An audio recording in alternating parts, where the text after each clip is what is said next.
നമ്മൾ എല്ലാവരും തന്നെ ഇത്രയും നാളും പുറത്തു വന്ന വാർത്തകളിൽ നിന്ന് നമുക്ക് വ്യക്തമായത് അഫാൻ ഇത്തരത്തിൽ ഒരു രീതിയിലേക്ക് വളരാൻ കാരണം ഷെമി തന്നെയാണ് എന്ന് തന്നെയാണ് പലരും മനസ്സിലാക്കിയിരുന്നത്. അല്ലെങ്കിൽ ഷെമി കൂടി അഫാന്റെ ഈ ഒരു അവസ്ഥയെ കാരണക്കാരിയാണ് എന്നുകൂടി നമ്മൾ മനസ്സിലാക്കിയിരുന്നു.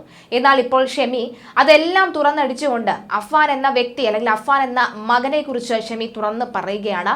മാത്രമല്ല കഴിഞ്ഞ ദിവസങ്ങളിലൊക്കെ തന്നെ ആദ്യഘട്ടങ്ങളിലൊക്കെ തന്നെ ഷെമി പറഞ്ഞിരുന്നത്, ആശുപത്രി കിടക്കയിലൊക്കെ നിന്ന് ഷെമി പറഞ്ഞത് എനിക്ക് അഫാനെ ഒന്ന് കാണണം, എൻ്റെ മകനെ കാണണം, എൻ്റെ മകൻ ഇങ്ങനെയൊന്നും ചെയ്യില്ല എന്നൊക്കെയാണ്. എന്നാൽ ഈ ആരോഗ്യം വീണ്ടെടുത്ത ഷെമി അഫാൻ ചെയ്തു കൂട്ടിയ ഓരോ ക്രൂരതകളും കൃത്യമായി മനസ്സിലാക്കിയതിനു ശേഷം ഇപ്പോൾ പ്രതികരിക്കുമ്പോൾ പറയുന്നത് എൻ്റെ ഏറ്റവും അടുത്ത മകനെ, എൻ്റെ മകനെ കൊന്നവനാണ് അവൻ, അതുകൊണ്ട് എനിക്ക് ഒരിക്കലും അവനോട് പൊറുക്കാൻ കഴിയുകയില്ല എന്നാണ് മനസ്സിലാകുന്നത്, എന്നാണ് പറയുന്നത് എന്നുള്ളതാണ്. ഒരിക്കലും അവനോട് എനിക്ക് പൊറുക്കാൻ കഴിയുകയില്ല, കടമൊക്കെ അടച്ചു തീർക്കാവുന്ന കടം മാത്രമേ ഉള്ളൂ എന്നും പറയുന്നു. മാത്രമല്ല തലയ്ക്ക് അടിച്ചതിന് ശേഷം വായിൽ എന്തോ ബോധം പോകാനായി തിരികെ കയറ്റി എന്നും ഷെമി പറയുകയാണ്. ഷെമി പറയുന്നതിന്റെ കൃത്യമായ വാക്കുകളൊക്കെ തന്നെ 24 പുറത്തു വിട്ടിട്ടുണ്ട്. എന്തായാലും ഇപ്പോൾ ഷെമി പറയുന്നതിന്റെ ചെറിയൊരു ഭാഗം നമുക്കൊന്ന് കേൾക്കാം. കുറച്ച് കാര്യം ഓർമ്മ ഉണ്ട്. പിന്നെ മോൻ കഴുത്തിലെറുതിയിട്ട് പിന്നെ മച്ചി ക്ഷമിക്കണേന്ന് പറഞ്ഞ് പിന്നെ ഫർസാനെ വിളിച്ചോണ്ട് പോയിട്ട് ആശുപത്രി കൊണ്ടുപോകാന്ന് പറഞ്ഞിട്ട് പോയി അവൻ. പിന്നെ ഒന്നും ഓർമ്മയില്ല എനിക്ക്. ഈ അന്നത്തെ ദിവസമേ അതിന് മുൻപ് നടന്ന എന്താ? അഫ്സാന, നമ്മുടെ ഇളയ കുഞ്ഞുണ്ടല്ലോ, അഫ്സാൻ എൻ്റെ മോനെ ഞാൻ സ്കൂളിൽ വിട്ടിട്ട് ബസ്സിന് കയറ്റി വിട്ട് പിന്നെ ഞാൻ വീട്ടിനകത്ത് വന്ന് കയറി. ഇതേ ഓർമ്മയുള്ളൂ, പിന്നെ ഒന്നും ഓർമ്മയില്ല. അന്ന് ബ്രേക്ക്ഫാസ്റ്റ് ഒക്കെ ഉണ്ടാക്കി ചപ്പാത്തിയും മുട്ടക്കറിയും ഉണ്ടാക്കി കൊച്ചിന് കൊടുത്തു വിട്ട്, കഴിക്കാൻ കൊടുത്തു വിട്ട്. ഈ ഉമ്മയ്ക്ക് അന്നേ എന്തെങ്കിലും ഒരു മന്ദത പോലെയോ അല്ലെങ്കിൽ അങ്ങനെ എന്തെങ്കിലും ഓർമ്മ വന്നിരുന്നോ? അങ്ങനെ ഉണ്ടായിരുന്നെന്ന് തോന്നുന്നു. കാരണം എനിക്ക് ഒന്നും ഓർമ്മയില്ല. കാരണം പിന്നീടുള്ള കാര്യങ്ങളൊന്നും എനിക്ക് ഓർമ്മയിൽ കിട്ടുന്നില്ല, ഒന്നും ഓർമ്മയില്ല. ഞാൻ ഉമ്മയോട് ഒരു കാര്യം ചോദിക്കട്ടെ ഉമ്മ. ഈ അന്നത്തെ ദിവസം രാവിലെ ഉമ്മ അഫ്സാനെ, നമ്മുടെ ഇളയ കുഞ്ഞിനെ പരീക്ഷയ്ക്ക് വിടുന്നു, തിരിച്ച് വീട്ടിലേക്ക് വരുന്നു. വീട്ടിലേക്ക് വന്നിട്ട് ഉമ്മ അവിടെ പാത്രം കഴുകുന്നതാണ് ഉമ്മ പറഞ്ഞത്. പാത്രം കഴുകിയപ്പോഴത്തേക്കിനാണ് തിരിച്ചു വന്നപ്പം കുറേ കൂടെ ഈ അഫാൻ കഴുത്തിൽ ഷോളിട്ടു. ഉമ്മ ക്ഷമിക്കും, അങ്ങനെയാണോ എന്താ പറഞ്ഞേ? അവൻ അങ്ങനെയാണ് പറഞ്ഞത്, ക്ഷമിക്കണേന്ന് പറഞ്ഞു. അപ്പം അപ്പോഴത്തേക്ക് പിന്നെ ഞാൻ ഒന്നും വേണ്ടിയില്ല, മോനെ ഒന്നും വേണ്ടിയില്ല. പിന്നെ ഫർസാനെ വിളിച്ചോണ്ട് വരട്ടു മക്കളെ, മച്ചി ആശുപത്രി കൊണ്ടുപോകാന്ന് പറഞ്ഞു. എന്നിട്ട് പിന്നെ കൊച്ചിനൊക്കെ എന്നൊക്കെ കണ്ടില്ല. ഈ കഴുത്തേല് ഷോള് മുറുക്കിയിട്ട് മച്ചിക്ക് എനിക്ക് സ്വപ്നം കാണും പോലെ തോന്നി. ഇങ്ങനെ കഴുത്ത് കൈയിട്ട് അടിച്ചിട്ട് സ്വപ്നം കാണും പോലെ തോന്നി. അതിനു മുൻപ് ഈ ഉമ്മ എന്തെങ്കിലും കുടിക്കുകയോ കഴിക്കുകയോ ചെയ്തിരുന്നോ? കഴിക്കുകയോ കുടിക്കുകയോ ചെയ്തതെന്നുള്ള ഓർമ്മയില്ല. കഴിച്ചാലെന്ന് തോന്നുന്നു. കാരണം എനിക്കൊരു ഓർമ്മയില്ല, അതിനെ പറ്റി ഒരു ഓർമ്മയില്ല. പിന്നെ എനിക്ക് നടന്ന സംഭവങ്ങൾ ഇങ്ങനെ അന്ന് നടക്കൂലായിരുന്നു. ഈ സംഭവങ്ങളൊന്നും വീട്ടിൽ നടക്കൂലായിരുന്നു. കാരണം എനിക്ക് ഓർമ്മയില്ലാതെ പോയി. എനിക്ക് ഒരുപാട് കാര്യം റഹീമക്കായിട്ട് പറഞ്ഞു ഞാൻ കേട്ടതാണ്. ഈ എന്തോ കലക്കി അങ്ങനെ എന്തോ എനിക്ക് കഴിച്ചെന്ന് എനിക്ക് തോന്നുന്നു.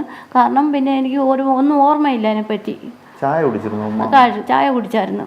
അത് ഈ അഫ്സാനെ കൊണ്ടുവിട്ടതിന് വന്നതിന് ശേഷം? അഫ്സാനൊക്കെ കൊണ്ടുവിട്ടതിന് വന്നതിന് ശേഷം കഴിച്ച് ചായ കുടിച്ച്. ഇതൊന്നും സംഭവിക്കില്ല എന്ന് ഉമ്മ പറയാൻ കാരണം എന്തുമ്മ? എനിക്ക് ഒന്നും ഓർമ്മയില്ല. ഓർമ്മ ഉണ്ടായിരുന്നെങ്കിൽ ഇതൊന്നും സംഭവിക്കൂലായിരുന്നു. അതാണ് ഞാൻ ഇങ്ങനെ പറയുന്നത്. ഈ കഴുത്തേല് ഷോള് ഒരുക്കി അമ്മ ഇങ്ങനെ കിടക്കുക അവിടെ? കിടക്കാരെന്ന് തോന്നുന്നു, അറിയാൻ വയ്യ. പിന്നെ ഈ അഫാനപ്പം എന്താ പറഞ്ഞിട്ട് പോകുന്നു ഉമ്മ അടുത്ത്? പിന്നെ പറഞ്ഞ് മച്ചി ക്ഷമിക്കണേ, ഞാൻ ഫർസാനെ വിളിച്ചോണ്ട് വരട്ട് മച്ചിക്ക് ആശുപത്രി കൊണ്ടുപോകാന്ന് പറഞ്ഞു. പിന്നെ ഒന്നും പറഞ്ഞില്ല. ലോൺ ആപ്പുകളിൽ നിന്നും പണം വായ്പ എടുക്കാമായിരുന്നു, തിരിച്ചടയ്ക്കണമെന്ന് പറഞ്ഞ് ഉമ്മച്ചി ക്ഷമിക്കണമെന്ന് പറഞ്ഞാണ് അവൻ തലയ്ക്ക് അടിച്ചത്. മാത്രമല്ല കഴുത്തിൽ കുരുക്കിടുകയും ചെയ്തിരുന്നു. മൊബൈൽ ആപ്ലിക്കേഷൻ വഴി പണം എടുത്തിരുന്നത് എന്ന് മാതാവ് ഷെമി പ്രതികരിച്ചിട്ടുണ്ട്. ആക്രമണത്തിന്റെ തലേ ദിവസം തുടർച്ചയായി ഫോൺ കോളുകൾ വന്നു.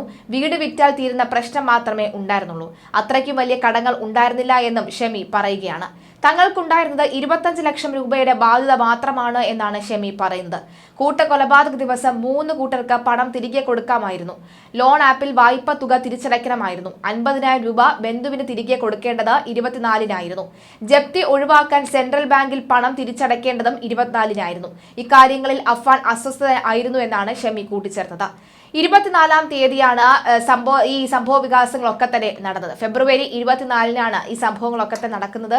ഈ ഘട്ടത്തിലാണ് ഈ ഫെബ്രുവരി 24-നാണ് ഇത്തരം 3 പേർക്ക് ലോണ് അല്ലെങ്കിൽ വലിയൊരു എമൗണ്ട് തുക അടയ്ക്കേണ്ടി വന്നത്. അതായത് ജപ്തി ഒഴിവാക്കാൻ വേണ്ടി ബാങ്കിൽ തുക അടയ്ക്കണമായിരുന്നു. അതുപോലെ തന്നെ ബന്ധുവിന് 50,000 രൂപ കൊടുക്കണമായിരുന്നു.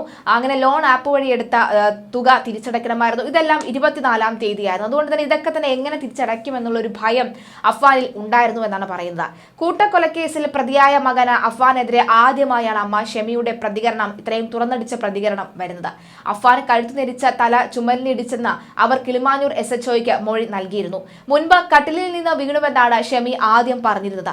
തനിക്ക് വലിയ സാമ്പത്തിക ബാധ്യത ഉണ്ടായിരുന്നു. സംഭവം നടന്ന ദിവസം 50,000 രൂപയുടെ അടിയന്തര ആവശ്യം ഉണ്ടായിരുന്നു. തുടർന്ന് ബന്ധുവിന്റെ വീട്ടിൽ പോയി അവിടെ വെച്ച് കേട്ട അധിക്ഷേപങ്ങൾ മകനെ വേദനിപ്പിച്ചെന്നും അതാണ് മകന്റെ പ്രവർത്തിയിൽ കലാശിച്ചത് എന്നുമാണ് മൊഴി പറയുന്നത്.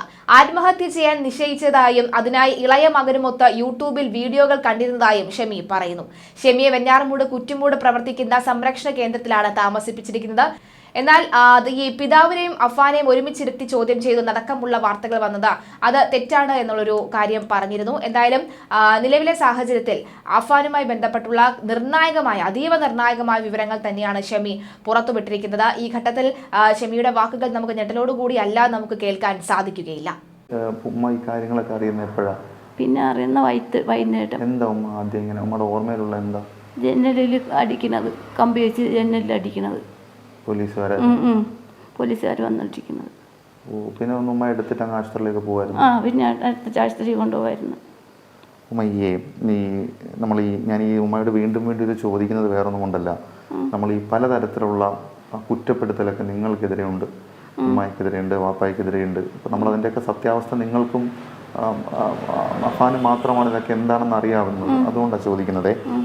ഈ വീട്ടിലെ എല്ലാ വിഷയങ്ങളും അഫാൻ അറിയാമായിരുന്നു? വീട്ടിലെ എല്ലാ വിഷയവും അഫാൻ അറിയാം. നമുക്ക് ഈ വലിയ സാമ്പത്തിക പ്രശ്നങ്ങളുണ്ടായിരുന്നു? സാമ്പത്തിക പ്രശ്നങ്ങൾ ഒരു വലിയതായിട്ടില്ല, കുറച്ച് പ്രശ്നം ഉണ്ടായിരുന്നു. അത് അവനറിയാം, എൻ്റെ ഇളയ മോനറിയാം, നമുക്ക് 3 പേർക്കും അറിയാം. 3 പേരും ഒരുപോലെയാണ് അവിടെ കഴിഞ്ഞ് പോയിക്കൊണ്ടിരിക്കുന്നത്. നമുക്ക് എത്ര രൂപയുടെ കടമുണ്ടായിരുന്നു ഉമ്മയുടെ ഓർമ്മയിൽ? 10-25 ലക്ഷം രൂപയുടെ കടമുണ്ട്. അത് എങ്ങനെയാണ് ഉമ്മ വന്നത്? നമ്മൾ ഈ ലോൺ എടുത്തതൊക്കെയാണോ? ലോൺ എടുത്തത്, പലിശ കൊടുത്തത്, അങ്ങനെയൊക്കെ ഉള്ള കാര്യങ്ങളാണ്. പലിശയ്ക്ക് നമ്മൾ പലിശയ്ക്ക് എടുത്തിട്ടുണ്ട്. ഉമ്മ ഈ നമ്മുടെ അന്ന് ഈ വെഞ്ഞാറമൂട് സെൻട്രൽ ബാങ്കിൽ നിന്ന് ആരോ വന്ന് അന്ന് എന്താ അവർ പറഞ്ഞെന്താ? അവർ പറഞ്ഞത് ലോൺ അടയ്ക്കണമെന്ന് പറഞ്ഞു, അല്ലെങ്കിൽ ജപ്തി ചെയ്യണമെന്ന് പറഞ്ഞു. സാറിന്മാരെ മുതിർന്ന സാറ് വന്ന് എല്ലാവരെയും കൊണ്ട് നടത്തി ഫോട്ടോ എടുക്കുമെന്ന് പറഞ്ഞു. അഫാനും ഉണ്ടായിരുന്നു. അഫാൻ അടിക്കാൻ ഇറങ്ങിയതാണ് ആളില്ല. സാറിന് അത് ജപ്തി ചെയ്യുന്നതുകൊണ്ടായിരിക്കും അല്ലേ? നമുക്ക് ഈ സഹിക്കാൻ പറ്റാത്ത കടമുണ്ടായിരുന്നു? അത്രയ്ക്കധികം കടമുണ്ടായിരുന്നു? ഇല്ല, അത്രയ്ക്കൊന്നും ഇല്ലായിരുന്നു. ഇത്രയൊക്കെ ഉള്ളായിരുന്നു കടങ്ങൾ. ഉമ്മ ഈ സംഭവങ്ങളെ കുറിച്ചൊക്കെ ഉമ്മ എല്ലാം അറിഞ്ഞോ?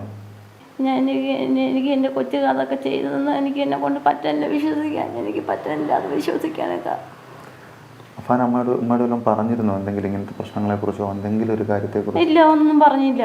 ഇല്ല.